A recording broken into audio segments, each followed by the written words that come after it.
September 30 లోపు స్థానిక సంస్థల ఎన్నికలు జరగాలి అంటే రిజర్వేషన్లు ఫిక్స్ అవ్వాలి. ఆ వెంటనే నోటిఫికేషన్లు ఇవ్వాలి. అయితే అసెంబ్లీలో బిల్లు ఆమోదించి కేంద్రానికి పంపామంటున్నారు కాంగ్రెస్ సర్కార్. కేంద్రంలోని బీజేపీని టార్గెట్ చేస్తోంది.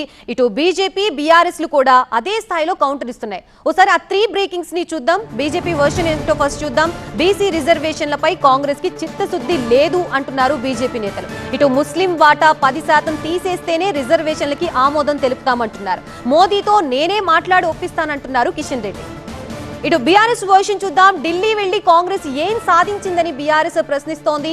అమలుకు హామీ ఇచ్చి ఇప్పుడు ఢిల్లీపై నెపం నెడితే ఎలా అంటూ బీఆర్ఎస్ నేతలు అంటున్నారు. స్థానిక ఎన్నికల్లో రిజర్వేషన్లు అమలు చేస్తారా లేదా అని బీఆర్ఎస్ అంటోంది. ఇటు కాంగ్రెస్ వర్షన్ చూద్దాం. రిజర్వేషన్ల ఆమోదం ఇప్పుడు కేంద్రం చేతుల్లో ఉంది అని రేవంత్ రెడ్డి అంటున్నారు. రాజకీయ రిజర్వేషన్లు వేరు, ఉద్యోగాల్లో వేరు అని చెప్పి రేవంత్ రెడ్డి అంటున్నారు. ఇటు కిషన్ రెడ్డికి రిజర్వేషన్లపై ఏమాత్రం అవగాహన లేదు అని అన్నారు రేవంత్ రెడ్డి.